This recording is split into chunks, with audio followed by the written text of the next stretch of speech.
Os estudantes da rede pública estadual estão lutando desde o dia 6 de outubro contra a reorganização escolar proposta pelo governo do estado de São Paulo. Mesmo com diversas manifestações que pararam a cidade e cobrando a Secretaria da Educação e as diretorias de ensino de todo o estado, nós não fomos ouvidos. E por isso decidimos ocupar as escolas. Salve família, secundarista na voz, vai segurando. De São Paulo pro mundo, a rua é nossa. Você tem sede do quê? Eu quero outra escola. Mexe com quem tá quieto. Acordei, olhei pro lado, vi manifestação e do outro lado vi uma pá de ocupação. Enquanto uns gritavam felizes, é campeão, outros apanhavam e lutavam pela educação. Política desinteressante, causada pela corrupção, estigma, digna, indignação. Qual seria o tema do debate em questão? Gol da Alemanha ou senador no mensalão? Suor, cansaço, causado pela exaustão. Fome e morte, causada pela ambição. Enquanto nas ruas o que se vê é opressão, auto-opressão e na mídia alienação. E quem será o culpado em questão? Aquele que é eleito ou aquele que vota na eleição? Direita, tropa de choque, em cima o governo fascista. Esquerda, argumentação, embaixo secundarista. Direita, tropa de choque, em cima o governo fascista. Esquerda, argumentação, embaixo secundarista. Para existir, ocupar e resistir.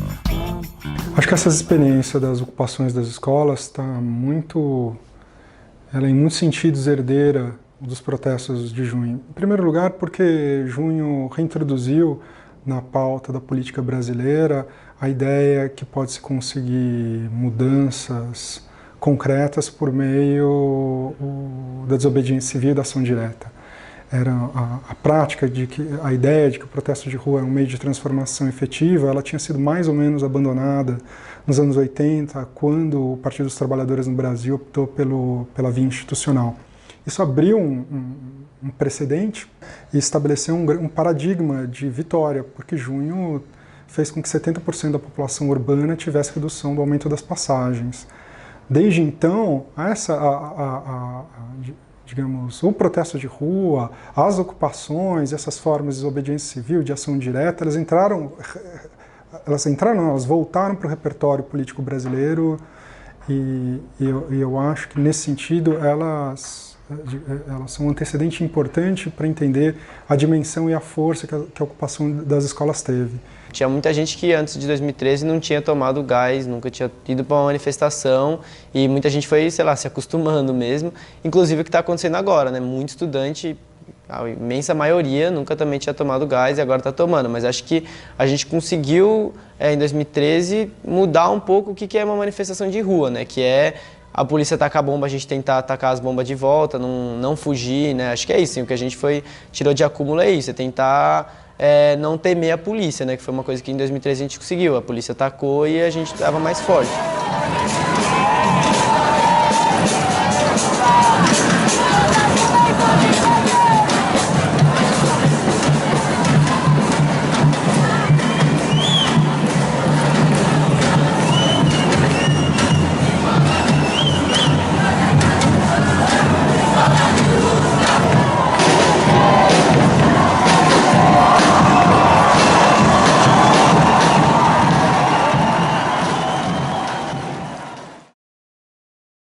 Finalmente, o governo do estado de São Paulo anunciou hoje os primeiros detalhes sobre a reorganização da rede de ensino.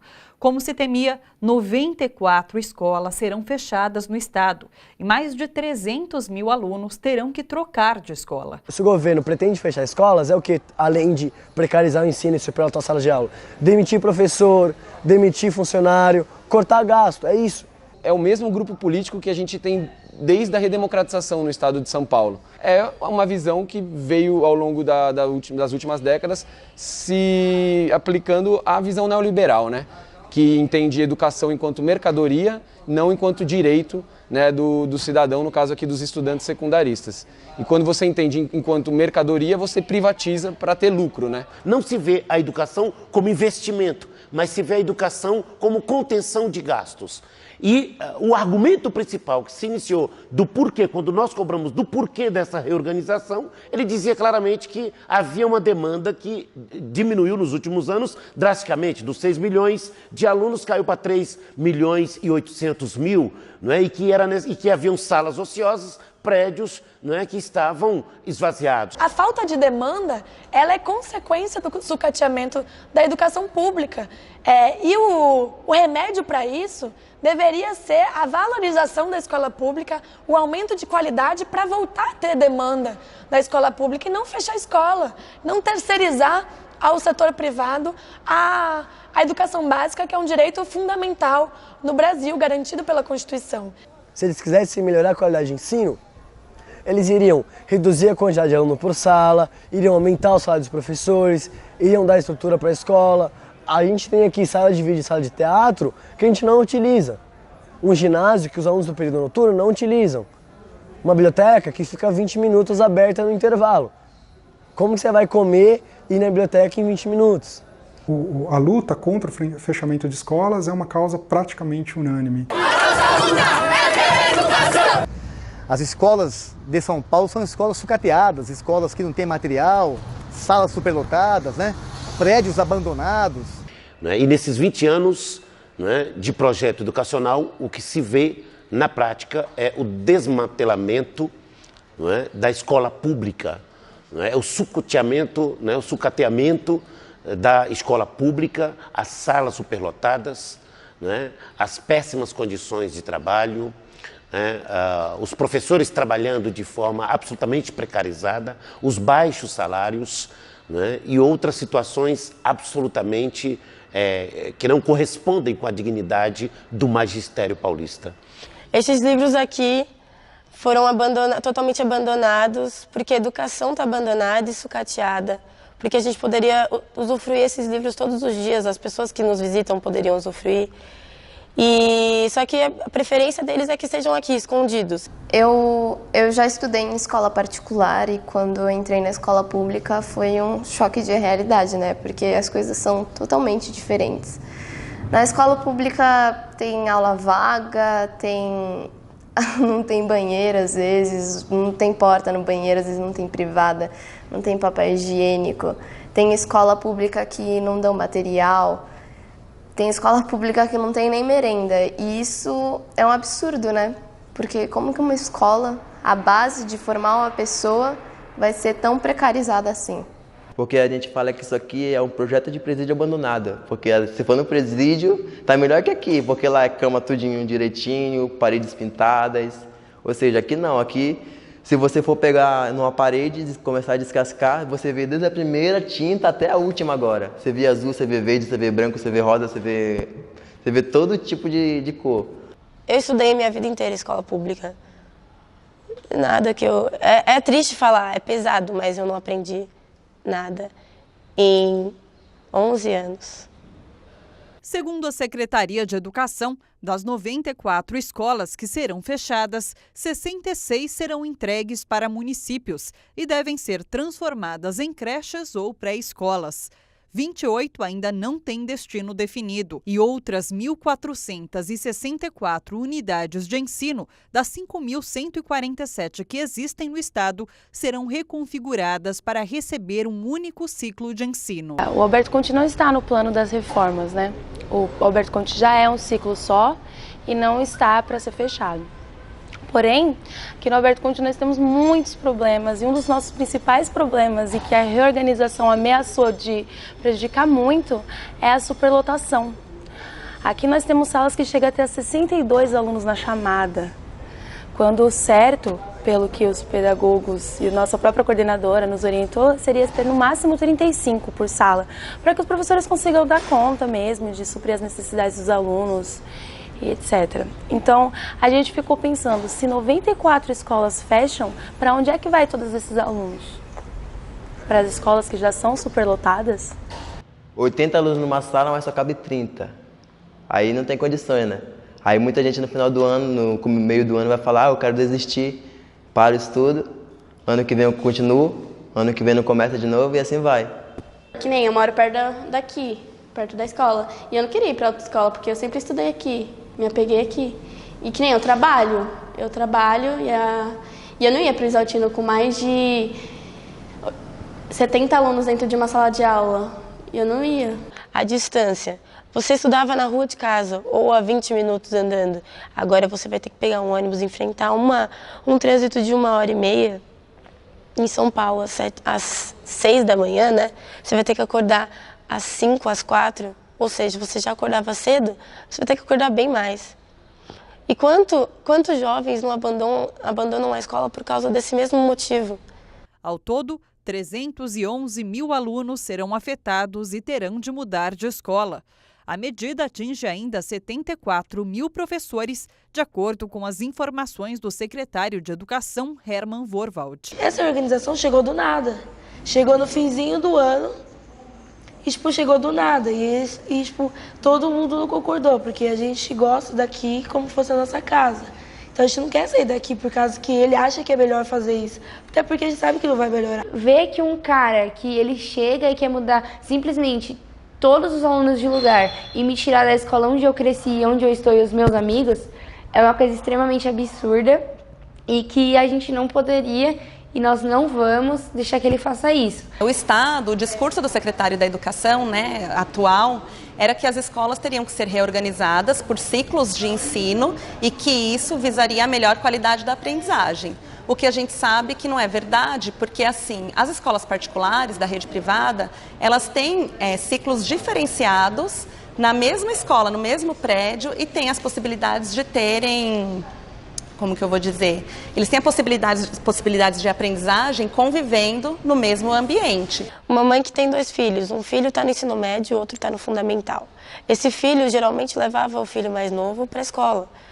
Só que agora, com a reorganização, o filho mais novo vai ter que ir para um lugar e o mais velho vai ter que ir para o outro. Ou seja, vai ter que existir alguém para levar esse mais novo. Porque quando você está na mesma escola desde os 6 anos até os 18, 17, você começa a criar um vínculo com aquele lugar. Nas ocupações, a gente aprendeu até com os alunos, porque eles falam que eles nos colocam, os estudantes secundaristas, como se nós fôssemos prejudicar os menores. E não, a gente aprende a respeitar, porque a escola não é só o espaço do conteúdo, é o espaço do aprendizado, do convívio. Então isso é uma lição, que eles têm, que os alunos têm dado com esse processo. Uma escola de ciclo único, que tenha todos os ciclos, ela só traz a ganhar para as pessoas, porque um aluno que ele vem sendo preparado na mesma escola, que ele está sendo ali disciplinado, que ele está crescendo ali na escola, todo naquele âmbito escolar, só traz melhorias. Quando você tem aquele sentimento de que você pertence a um lugar,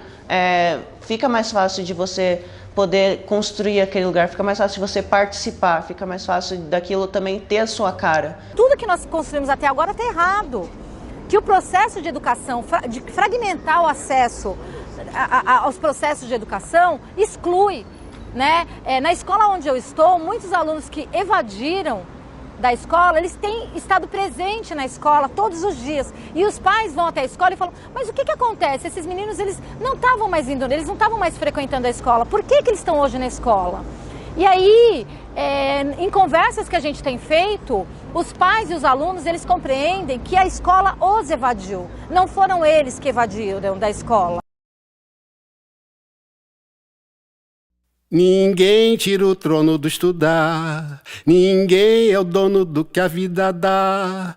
E nem me colocando numa jaula, porque sala de aula essa jaula vai virar. Ninguém tira o trono do estudar, ninguém é o dono do que a vida dá. Ninguém tira o trono do estudar, ninguém é o dono do que a vida dá. Nós temos 3 planos estaduais de educação que estão tramitando na Assembleia Legislativa.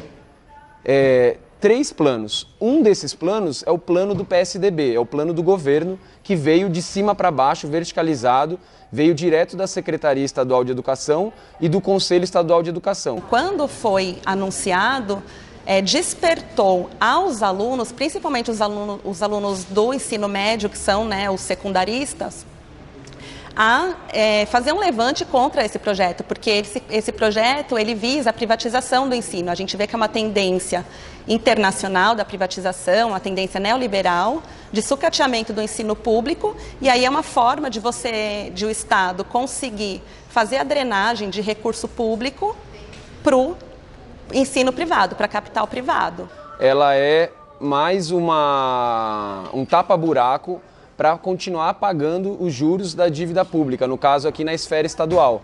Então essa reforma ela só acontece para, em vez de tirar dos banqueiros que continuam lucrando com o capital financeiro, eles vão tirando de questões sociais, como a saúde pública, o transporte público, seja a construção de moradias, né, de conjuntos habitacionais populares, ou no caso aqui da educação pública. Ficou claro que o intento do governo estadual aqui, que é fechar as escolas, e uma vez fechadas as escolas, fechar várias escolas, e uma vez fechadas as escolas, repassar a gestão das escolas para organizações sociais, que são empresas privadas, ficou claro desde ali que iria haver uma resistência muito grande dos estudantes.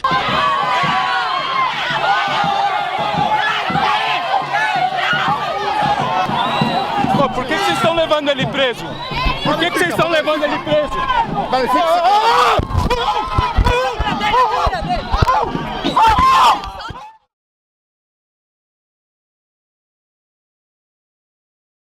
Assim que saiu a notícia, que a gente ficou sabendo dela através da televisão, que a gente ia perder o nosso ensino médio aqui na escola, e de imediato o pessoal já começaram a se mobilizar contra isso. A gente já foi fazer manifestos, a gente foi atrás da justiça, a gente teve um abaixo assinado com mais de 10 mil assinaturas, a gente foi atrás dos vereadores da cidade e pegamos o apoio de todos eles, conseguimos um documento com toda a assinatura deles, só que mesmo assim o governo ele se mostrou não disposto a dialogar com a gente sobre essa questão. A gente foi com bastante gente e tal, teve até a primeira vez a gente subiu na Secretaria de Educação para conversar lá com a Secretaria, levar nossas propostas, eles não ouviram, né, e a gente foi, acho que percebendo mesmo, assim, o grupo foi percebendo que não dava pra gente ficar só pedindo as coisas, que a gente ia ter que exigir, né. Enfim, antes de decidir fazer a ocupação, nós já tínhamos feito outras coisas, já tínhamos nos mobilizado de outras maneiras, mas infelizmente não houve um retorno positivo. Que a Secretaria de Educação aqui de São Paulo fecha as portas totalmente para a população. A gente não consegue chegar lá e dialogar. Tivemos um período grande de greve dos professores aqui no estado de São Paulo, onde o governo também em nenhum momento tentou para dialogar com eles, onde o governo do estado trata o professor e estudante na base da borrachada, né? Ele senta para conversar com o crime organizado, mas não senta para conversar com os estudantes e com os professores. A gente já teve nos primeiros meses, aí no primeiro semestre, uma greve de professores que durou 3 meses e eles nada conseguiram. O que o governo não esperava era essa reação da comunidade escolar. As escolas não vão fechar, as escolas são nossas, alunos de todas as quebradas, tamo junto!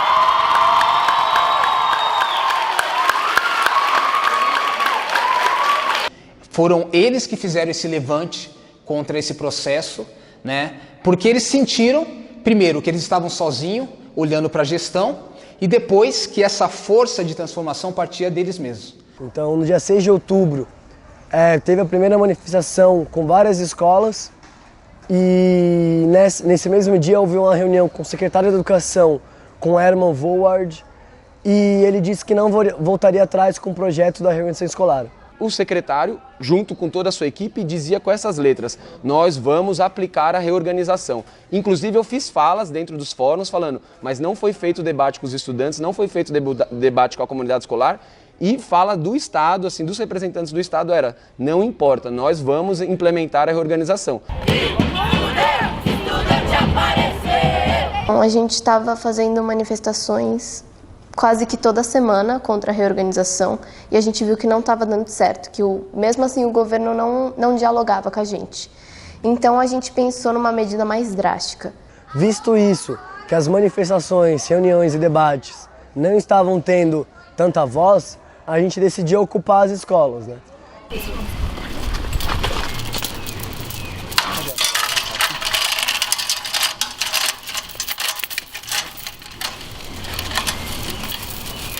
E aí, numa brincadeira das meninas, elas falaram, e se a gente ocupasse a escola? Porque elas tinham visto uma cartilha do Mal Educado, de como ocupar a escola.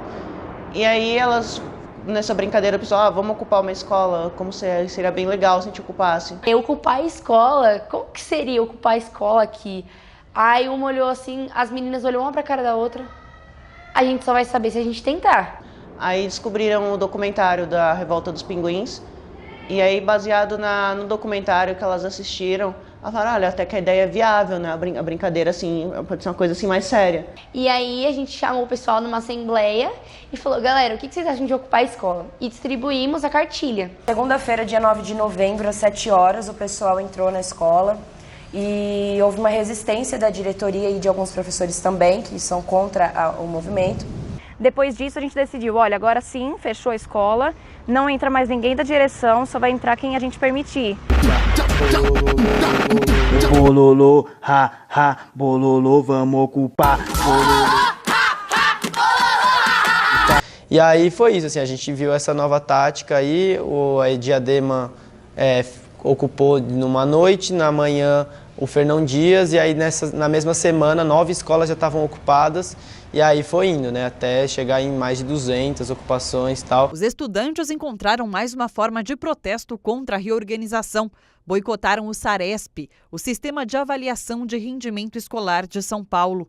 Em 2 semanas, mais de 200 escolas estavam ocupadas no estado de São Paulo. Pra quem queria ditadura, ela tá de volta. Se nós ceder mais, volta a chibata nas costas. Esse é o teste, quem se organiza investe. Malandro, esse é o rap. 2015, o sistema não esquece. Ocupe sua escola. Tá trancado! Nós ocupamos no dia do SARESP porque a ideia era chocar. Porque é uma prova muito importante o SARESP, né? Então a gente pensou, nós vamos impedir que o SARESP aconteça, para que cause algum efeito, algum impacto. Imediatamente o sindicato se posicionou a favor dos estudantes em apoio às ocupações. Até porque essas ocupações tiveram como objetivo evitar que o governo aplicasse esse plano que na verdade tem o objetivo de fechar escolas, né? Transferir milhares de pessoas para regiões diferentes e mais do que isso, sem nenhum tipo de consulta aos estudantes. Que não perguntaram pra gente, sabe, assim, tipo, pô, vocês querem, sei lá, nem teve debate sobre isso. Projeto que queria afetar diretamente a comunidade escolar, não consultou a comunidade escolar. Não veio ninguém falar com a gente na escola, a coordenadora não falou nada, nem diretora, nem professor. Eu fiquei sabendo por causa das manifestações que começaram a ocorrer, né? E não teve diálogo algum, tipo, ninguém veio perguntar pra gente se a gente queria mudar de escola, se a gente queria ir para uma escola muito longe, ninguém veio saber da gente. Geraldo, ele é doido, ele faz coisas absurdas, é a escola fechando as portas e a polícia batendo em aluno, é a escola fechando as portas e a polícia batendo, e a polícia batendo, e a polícia batendo em aluno, é a escola fechando as portas e a polícia batendo em aluno.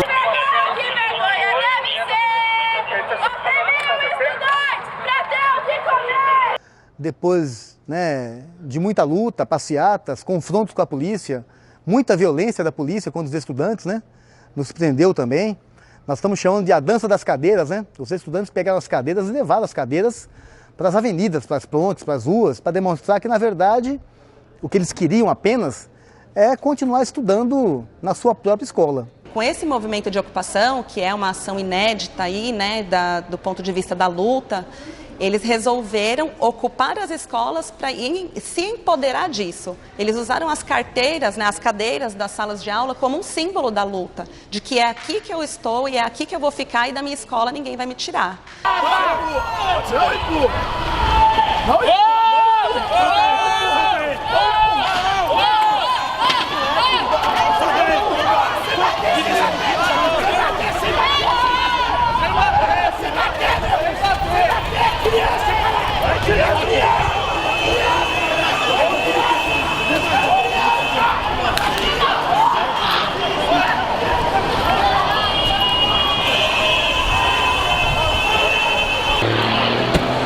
O policial fez a ocorrência contra os nossos filhos, como desacato e desobediência.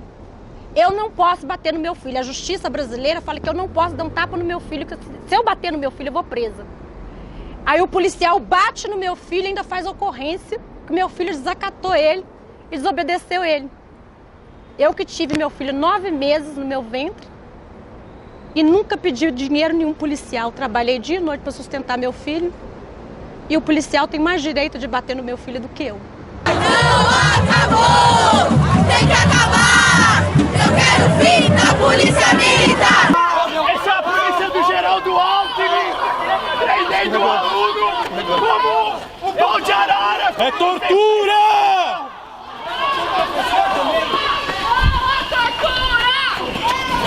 Olha aí! Esses policiais deveriam ser presos de acordo com o Estatuto da Criança e do Adolescente! Presos! Eu prendo você! Eu prendo você! Eu prendo você! Eu prendo você! Eu tenho direito como cidadão! Tenho direito, sim!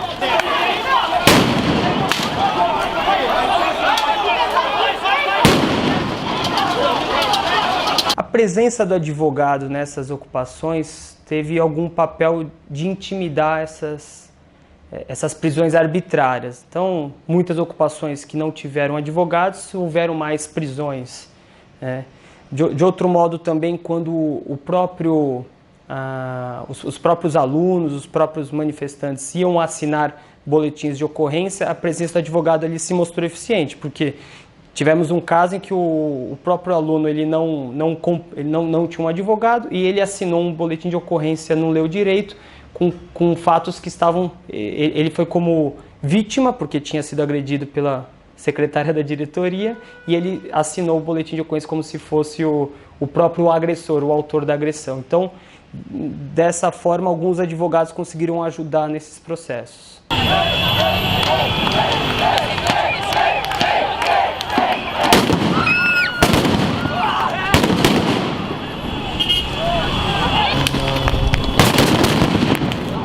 Tem umas fotos circulando, né? Aconteceu esse mês, eu fui na escola Silvio Xavier e a gente decidiu fazer um ato, uma paralisação na Avenida Tietê, Marginal Tietê. E nisso, quando a gente chegou lá, os policiais chegaram rapidamente e começou um conflito. Eles chegaram tacando bomba. Aí eu tava segurando uma cadeira e o policial puxou essa cadeira de mim e eu não soltei. E aí a gente ficou, né, nessa, deu puxando, ele puxando também. E aí chegou um amigo meu para me ajudar a puxar a cadeira. Nisso que o meu amigo chegou, já chegou outro policial e deu um soco na cara dele. Aí eu peguei e falei, vocês estão batendo em adolescente que tá lutando pela educação. Aí o policial pegou e falou, cala a boca e solta essa porra, e me deu um chute, né?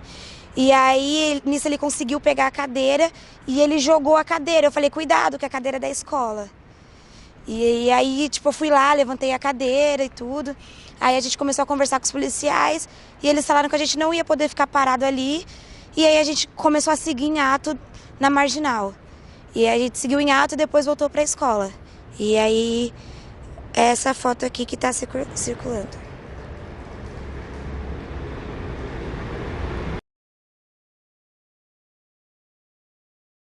Essa aqui é a nossa arma, nossa ferramenta de defesa contra agressões, né?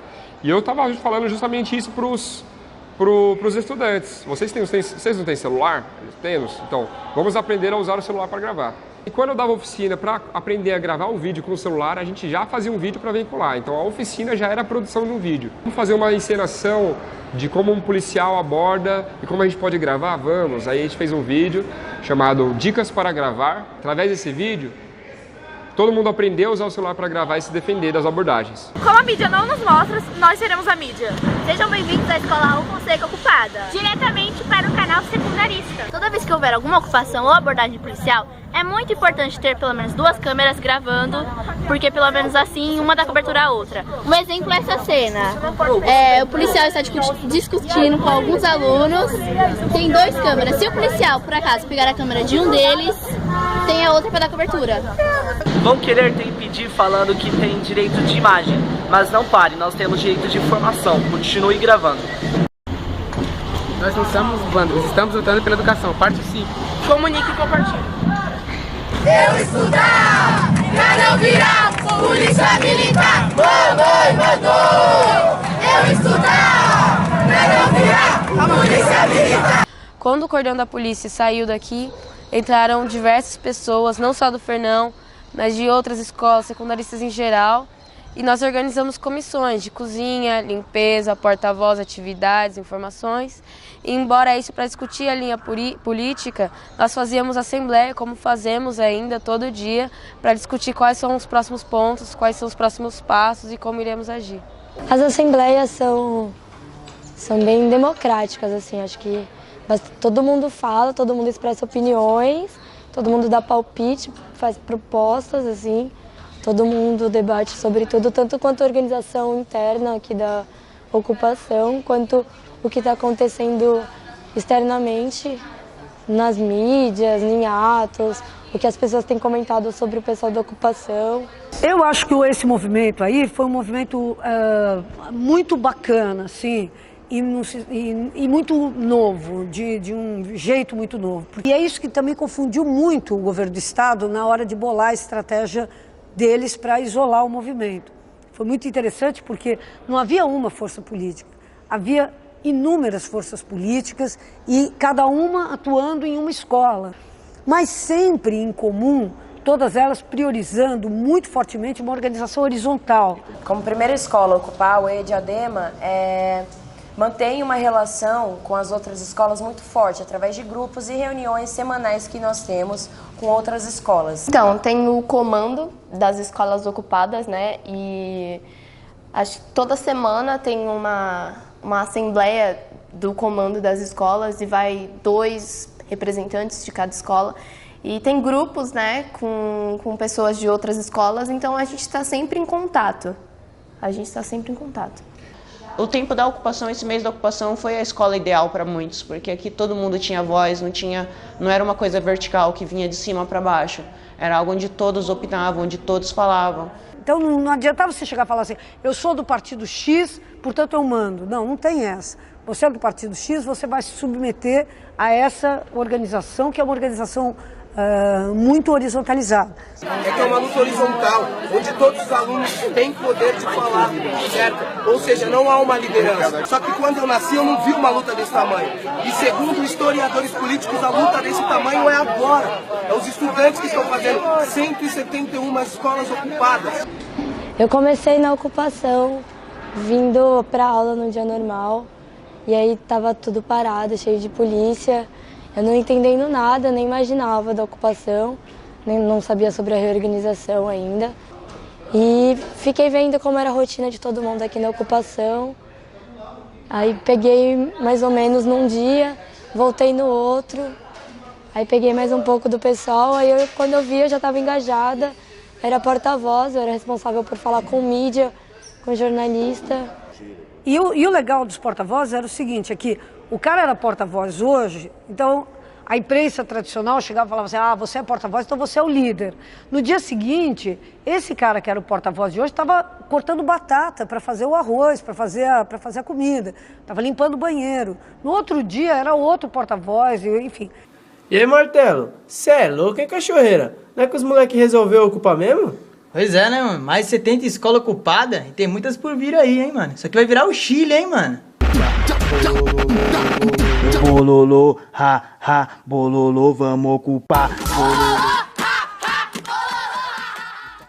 E esses movimentos que têm capacidade de vencer, de impor uma derrota política, eles precisam romper. Obviamente eles precisam do apoio da esquerda, mas eles precisam muito mais do que o apoio da esquerda.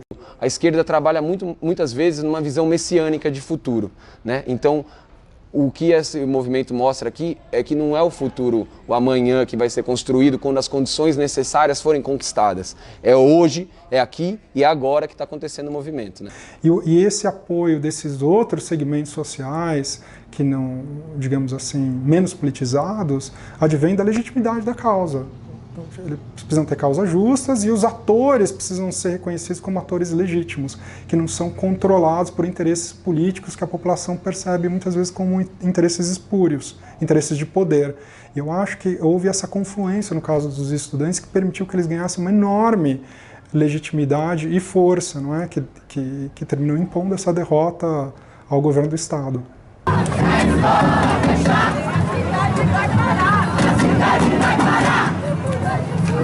Se os estudantes se unir, vai cair, vai cair, vai cair, vai cair, vai cair, vai cair, vai cair, o Geraldo vai cair, vai cair, vai cair, o Geraldo vai cair, vai cair, vai cair. A comunidade apoia muito, pelo menos aqui no Fernão. Doam bastante coisa, a gente teve bastante atividade. Tem professores que apoiam aqui, não são muitos, mas já está ótimo algum professor apoiar. E pais também apoiam bastante, inclusive minha mãe está sempre nas manifestações comigo, foi até detida comigo. E tem bastante pai vindo aqui ajudar, tem pai que vem cozinhar, tem pai que vem arrumar o chuveiro, consertar a lâmpada. Aí hoje tive a liberdade de vir aqui para passar a tarde com eles e ainda de quebra acabei cozinhando alguma coisa aqui para eles. Estava nas duas últimas manifestações, na manifestação da Paulista com a Consolação e depois no ato de apoio que eles pediram da população e dos demais movimentos. Corri com eles, estive na linha de fogo da Polícia Militar. A gente tem que viver lado a lado, tem que demonstrar para eles que o nosso apoio não é só aqui dentro, mas também nas suas lutas e no seu grito nas ruas. Esse é um verdadeiro apoio. Não vamos abandoná-los. Enquanto tiver um aluno aqui, estaremos nós, pais. E a cada ocupação que acontecia, nós procuramos atender com colchonete, com material, com cesta básica, né? Com apoio jurídico, né? Porque é uma luta estudantil, mas também é uma luta dos professores, né? É uma luta dos trabalhadores.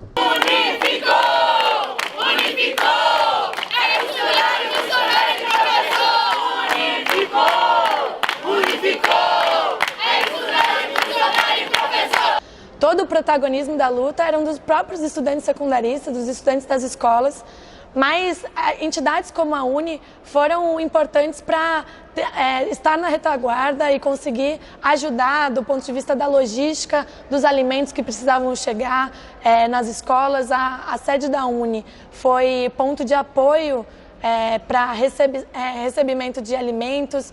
A gente também fazia uma cobertura virtual e de imprensa para essas ocupações, ou seja, uma série de apoios que a gente podia fazer como estudantes universitários que doaram aulas para as ocupações, então atividades culturais, etc. Assim, eles estão contribuindo para a luta, não são lideranças da luta, a luta está sendo autônoma mesmo. Aí a gente vê outros, tem ligação ao partido que é o Mal Educado, né, que fez o panfleto de como ocupar uma escola, que acho que foi o que impulsionou mais o processo de ocupação, assim, foi o principal coletivo, grupo, né, que impulsionou as ocupações, né, e aí os outros estavam lá contribuindo como puderam, tal, e é isso. Mas a luta mesmo está sendo autônoma, não tem ligação partidária, tem os partidos que apoiam, mas apoiam a luta dos estudantes. Os estudantes receberam o apoio da Frente Povo Sem Medo, composta por diversos movimentos sociais.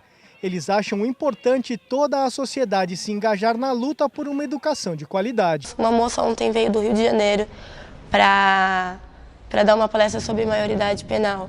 E a gente já teve 3 palestras sobre maioridade penal. É muito? Não, é pouco. A gente já teve 4 sobre violência contra a mulher e feminismo. É muito? Não, é pouco. E esse é o grande medo dele lá. A gente está recebendo informação aqui. A gente aqui nesse mês de ocupações, a gente fez debate, fez aula sobre exploração de trabalho, sobre feminismo, fizemos peças de teatro aqui, apresentações de música, que são coisas que a gente não tem na escola e poderia ter. A questão é os alunos, professores e pais poderem ter acesso e proporem atividades para a escola. Pensar em uma escola que seja da comunidade escolar, dos vizinhos, dos pais, dos alunos e professores. E não uma escola que você vem apenas para ter aula, que você entra às 7 horas e sai às 12h20. Pensar que a escola é além da sala de aula. Educação também é cultura. Amanhã, que é um domingo dia 13, isso, a gente tem um sarau que é muito importante, o pessoal de Diadema, os artistas da região vêm para cá, é um evento público e a gente tem feito vários eventos assim para que os alunos não percam o conteúdo que eles teriam se estivéssemos tendo aula agora. Elas não tinham noção aqui do que elas tinham aqui dentro, entendeu? Aqui tem uma área para fazer horta, tem um laboratório, tem biblioteca, e a gente não usa nada disso, tá tudo fechado, entendeu? Porque o espaço da escola realmente foi apropriado pelos alunos. Os alunos dentro da escola, eles têm feito coisas que jamais foi proposto e aceito pelo corpo da escola, né? Então eles têm feito saraus, eles têm feito roda de conversa, eles têm feito uma interação, inclusive, contrária ao processo que a reorganização propõe, que é dividir por ciclos, né? Então, eles vêm num processo de construção, inclusive intergeracional, né, com os menores, de dizer, de orientá-los, né, esclarecer para eles o que está por trás desse processo da reorganização, né? Que escola que eles querem. E a gente está totalmente aberto, mas é como assim, na discussão sobre feminismo, o homem ele está totalmente convidado a participar. Só que ele jamais pode falar mais que uma mulher e tomar a frente ou interromper. E é a mesma coisa que os movimentos com a gente, para com a gente. Entendeu? Eles têm que nos apoiar, mas nunca tomar a frente. A luta é nossa. Um dos elementos mais importantes para essa mobilização e que garantiu esses meninos a vitória foi que eles conseguiram um grande apoio popular. Grande apoio popular. Hoje eles têm 25% a mais de apoio popular, 25 pontos percentuais a mais de apoio popular que o governo do estado. A gente conseguiu uma coisa que eles não esperavam. Acho que ninguém esperava que a gente ia ocupar uma escola e quando ocupou, não esperava que ia massificar tanto. Assim, acho que o governo viu uma, tentou desmobilizar uma, não conseguiu e as outras foram vindo e eles iam tentando desmobilizar e não iam conseguindo e a mobilização dos estudantes ia crescendo, né? Herman Forwald, o secretário de Educação, chegou a fazer uma proposta indecente. Os alunos desocupam para que o Estado reveja a reorganização. Proposta negada. O chefe de gabinete da Secretaria de Educação, Fernando Padula, e dirigentes de ensino declaram guerra aos alunos, propõem desqualificar o movimento. E vão desmoralizar e desqualificar o movimento. Foi muito importante que a gente tivesse lá nesse momento inicial, porque toda a tentativa do governo do Estado foi no sentido de criminalizar o movimento secundarista, dizendo que eles estavam depredando as escolas, que eles eram vândalos, que eles estavam consumindo drogas dentro das escolas, que eles estavam promovendo orgias, enfim, uma tentativa de criminalizar o movimento. O fato da gente estar lá dentro, registrando, filmando, gravando, tudo isso ajudou a mostrar que era exatamente o contrário que estava acontecendo. Os meninos estavam cuidando das escolas, estavam varrendo as escolas, estavam limpando as escolas, estavam jardinando as escolas, estavam consertando o encalamento das escolas, estavam pintando as escolas. Enfim, num movimento de amor pela escola e não de destruição dela. Eu vi nascer uma coisa dentro da escola que eu realmente acho que todas as escolas do mundo tinham que passar por um processo de ocupação. Porque os meninos, eles se empoderaram de tal maneira e eles discutem seus direitos e o processo que é negado a eles, como eu nunca vi. Tem alunos que não se interessavam muito pela escola e eles se descobriram. Essa luta, eu não tenho dúvida nenhuma, ela daqui a 10 anos a gente vai estar falando sobre ela, porque ela marcou uma geração e marcou uma juventude que certamente não vai parar aí na luta pela democracia, pelos direitos sociais e tal. Esses caras que surgiram, eles querem mais, eles tenho certeza que eles vão protagonizar outras tantas lutas que vão fazer o Brasil, se a gente conseguir seguir, nesse percurso, vão fazer do Brasil um país melhor. Né? Vitória dos estudantes paulistas. Eles ocuparam escolas contra a reorganização arbitrária do governo de São Paulo. Mergulhado na maior crise da sua gestão, hoje o governador Geraldo Alckmin reconheceu a derrota e suspendeu a reorganização escolar. Esses 20 anos, o governo do PSDB praticamente não enfrentou resistência e oposição. Quando a gente olha historicamente, ele foi derrotado 3 vezes nos últimos tempos. Só 3 vezes, e 3 vezes por movimentos autônomos. Primeira vez na ocupação da reitoria da USP, em 2007, quando grupos autônomos ocuparam a reitoria, lutando contra a tentativa do governo do estado de retirar a autonomia da Universidade de São Paulo. Aconteceu novamente em junho de 2013, quando o movimento Passe Livre conseguiu a redução das tarifas de metrô e de trem.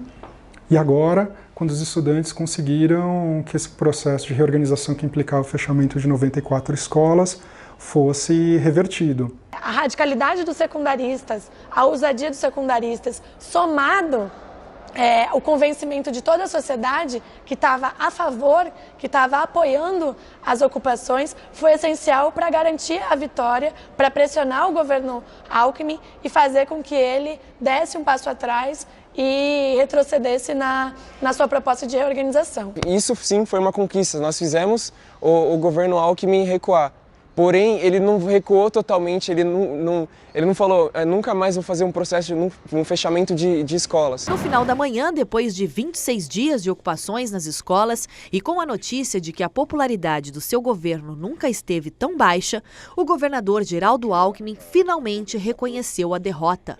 Convocou a imprensa para anunciar que a reorganização escolar está suspensa. E respeito à mensagem dos estudantes, por isso, nós decidimos a nossa decisão de adiar a reorganização. Nesse pronunciamento público que ele fez, ele falou o quê? Falou que recebeu a mensagem dos estudantes. Mentira, não recebeu a nossa mensagem. A nossa mensagem não era de que suspendesse a reorganização, era de que se barrasse, de que se revogasse esse projeto autoritário. Exigimos a oficialização de um cronograma de audiências públicas para debater de forma clara e verdadeira a necessária reforma do ensino com toda a sociedade. Logo depois do anúncio da suspensão da reorganização escolar feita por Geraldo Alckmin, o secretário de Educação do Estado de São Paulo entregou seu pedido de demissão ao governador. Eu não colocaria como uma vitória, eu colocaria como uma conquista. Acho que foi um passo o governador ter falado, se pronunciado, mas eu acho que não foi da forma que a gente queria e esperava. Acho que ele devia ter vindo falar diretamente com os estudantes, porque é para quem ele mais deve a palavra. Foi uma vitória, mas foi uma vitória no sentido de que a gente conseguiu provar que a gente tem voz, a gente conseguiu chamar a atenção, a gente conseguiu fazer alguma coisa. Eu acho que ainda não foi uma vitória, já foi um passo, porque suspender não é cancelamento. Quando ele suspende, significa que por durante um período de tempo a reorganização ficará cancelada. Isso não afirma nem nos dá a garantia de que a reorganização foi completamente cancelada, que é o que a gente quer. Ele fez isso para enganar a gente. Ele fez isso para que a gente falasse uhul! E desistisse, deixasse para lá, achasse que tinha ganhado. Além da reorganização, o cancelamento da reorganização, a gente queria também que todos os professores, alunos, funcionários e outras pessoas que apoiaram a gente nessa causa não saiam punidos, porque se eles saírem punidos, a gente vai voltar a ocupar de novo as escolas. Não tenha ego! Não tenha ego! Não tenha ego! Realmente o aluno entendeu que a escola é dele, ele passa o tempo todo ouvindo professores, pais, dizer que a escola é desse aluno, só que na verdade ele nunca participou ativamente gerindo essa escola, cuidando dessa escola e organizando essa escola. No Brasil é histórico, é a primeira vez que acontece isso. A gente já tem, vamos dizer assim, semelhanças com o Chile, que aconteceu em 2012, mas no Brasil é a primeira vez. Nunca houve um movimento tão unido dos secundaristas, né? Cara, o que a gente vai tirar mais de positivo dessa coisa é aprender a trabalhar em grupo, porque a gente aprendeu aqui que a gente pode lutar e conseguir o que a gente quer. Todas as pessoas que estão participando disso aqui estão crescendo de uma maneira absurda. A gente está aprendendo aqui coisas que a gente nunca aprendeu na escola. Além de a gente fazer parte da escola, a gente está fazendo a escola. Porque quando você só está na escola, você só vem e sai. Agora, quando você cuida dela, quando você faz parte dela, você realmente quer construir ela, você quer que ela cresça. Não que você apenas venha e saia, venha e saia. Tem uma puta biblioteca a escola, só que eles nunca abriram para nós, nunca deram oportunidade, eles não abrem biblioteca para nós. Então nós alunos daqui da ocupação abrimos uma biblioteca, quem quiser pegar, ter mais conhecimento do que além do que eles ensinam na escola, pega um livro e lê, tá ligado, mano? Isso que é um conhecimento de verdade, adquirir um vocabulário também, na hora de chegar num debate, não chegar só, é tudo nosso, caralho, nós é nós. Chegar e saber argumentar direito, né, tá ligado? Entendi sobre política, alguma coisa que eu não sabia nada. Eu não tinha, sei lá, senso nenhum sobre política. E aqui eu aprendi, acho que a melhor maneira de política que eu podia ter aprendido, tipo uma linha horizontal. Aí quando eu tava lá na rua mesmo, lá na frente do Fernão protestando, as aulas que a gente teve lá na rua mesmo, que a gente teve algumas aulas sobre isso, eu aprendi muito mais que na escola, sinceramente, sobre política. Porque, sei lá, parece que eles não podem falar sobre política na escola que vai acontecer alguma coisa com eles, sabe? E eu já perguntei até a professora, por que você não fala de atualmente, do governo de atualmente, o que está errado, o que está certo? Explica pra gente. Ela, não, vamos ficar nessa questão do passado que é... Eu falei, então tá, né, posso fazer nada. Mas, tipo, na rua mesmo eu aprendi muito mais. Além dessa vitória política, da gente conseguir mostrar que o estudante secundarista ele tem voz, ele faz peso na sociedade, a gente também trouxe um crescimento muito grande como pessoa. A gente sabe trabalhar melhor em grupo, a gente sabe respeitar mais as diferenças. E é um convívio, assim, é uma coisa que eu vou levar, tipo, pro resto da minha vida. O que as experiências que eu tive aqui é uma coisa, assim, única e que vai, tipo, trouxe um novo rumo pra minha vida. Eu vou ver o mundo de uma maneira diferente. Vacilou, mas entrou, é São Paulo inteiro ocupado. Vacilou, mas entrou, é o estado inteiro ocupado. Vai ter força pra lutar contra algum bagulho maior, tá ligado? Que nem a gente tá lutando contra o Estado, mano.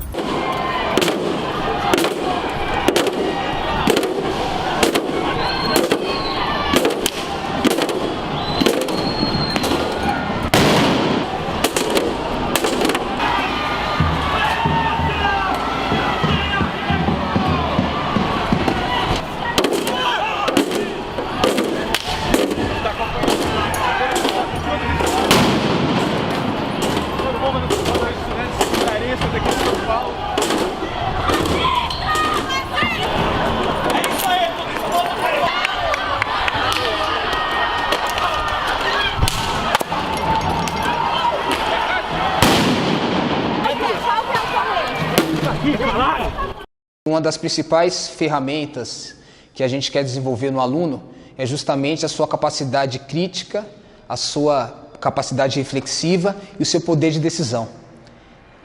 Ou seja, formar um aluno autônomo. Eu acho que foi um aprendizado para eles, estudantes, que eles podem tomar a linha de frente e que se eles querem transformações, eles podem protagonizar a luta, e é uma lição para as gestões e para as escolas que as aulas, e para nós professores também, que as aulas se tornem mais democráticas, que a gestão seja mais democrática, que a escolha, o caminho pedagógico que vai ser seguido, seja também que o aluno participe desse processo. Eu acho que a lição que fica é da democracia no seu efetivo exercício.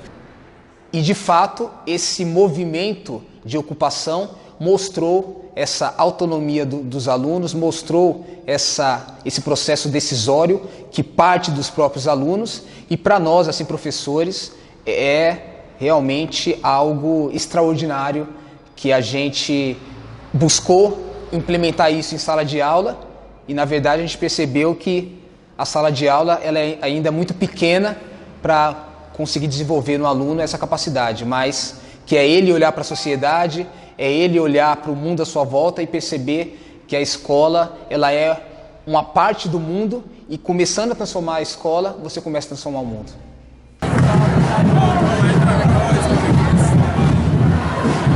A gente tem consciência de que a luta não é só de nós, estudantes secundaristas. A luta vai além disso, né? Esse projeto não atinge apenas a gente estudante, atinge o meu pai, a minha tia que tem filhos. Atinge também toda a população que vai nascer e que vai ter ensino ainda mais precarizado. A gente já devia ter feito isso há muito tempo. A condição da educação do Brasil, com ou sem a reorganização, já é motivo para a gente, sabe, revolucionar o mundo, sabe? Quando todo mundo tiver um filho, o filho vai chegar e vai falar: eu me orgulho do meu pai porque ele lutou para eu estar estudando nessa escola que está assim hoje, desse jeito, toda mudada, toda pintada, com educação de verdade, entendeu? Um dia, se o meu filho um dia virar professor, ele vai contar a minha história. Vai contar a história de todos aqueles que lutaram por uma educação melhor. Por uma escola poder se chamar de escola. É uma vitória, para mim, cristalina. Obviamente que o governo do estado pode reverter isso no ano que vem, daqui a 2 anos, daqui a 3 anos, daqui a 5 anos. Em política não existe nenhum tipo de garantia. Todas as escolas, escolas de luta, fica preparado que se fecha nós ocupa. Salve a todas as escolas ocupadas! Salve a todas as escolas ocupadas! Ocupar e resistir! Ocupar e resistir! Ocupar e resistir! Luta pra garantir! Ocupar e resistir! Luta pra garantir! A luta contra a reorganização e pela melhora do ensino não acaba agora com esse movimento, mesmo que os alunos resolvam, que os estudantes resolvam desocupar as escolas. A luta vai prosseguir em 2016. E a nossa ideia é ter um campo organizado que possa dar suporte a essa continuidade da luta a partir de agora. E eu espero que, assim como nós que assistimos o filme da Revolta dos Pinguins, do pessoal que ocupou o Chile, que daqui a um tempo as pessoas assistam tanto deles e também o nosso, para se inspirando e isso virar um ciclo sem fim. E é isso, estamos aí, vamos continuar aí lutando pela educação, contra essa privatização da educação. Razões nós temos, nós não somos rebeldes sem causa. Tá só começando, viu, Geradinho? Se liga! Os trabalhadores já estão apoiando nossa luta. Daqui a pouco é eles que começam a ocupar as fábricas e empresas. Aí você não aguenta, hein? Acabou a paz. Isso daqui vai virar o Chile! Acabou a paz! Isso daqui vai virar o Chile!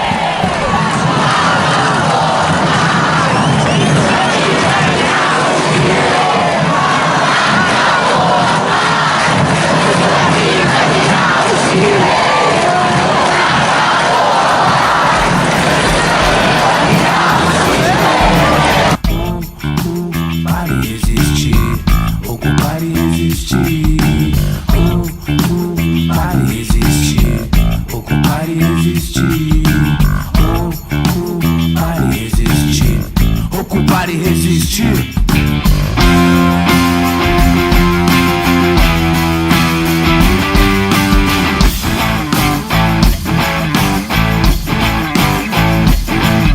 Quantos lutaram, tentaram, faleceram? Mais de 1000. Aqui vai virar o Chile ou o Chile virou o Brasil. Memorável, luta consciente e coincidentemente incrível. E é difícil e dói saber e descobrir que a única coisa que cresce mais do que a inflação é o genocídio. Só pra deixar bem claro, irmão, não tem arrego.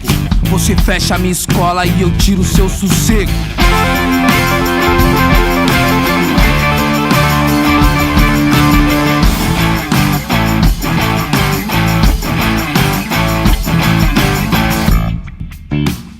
Salve família,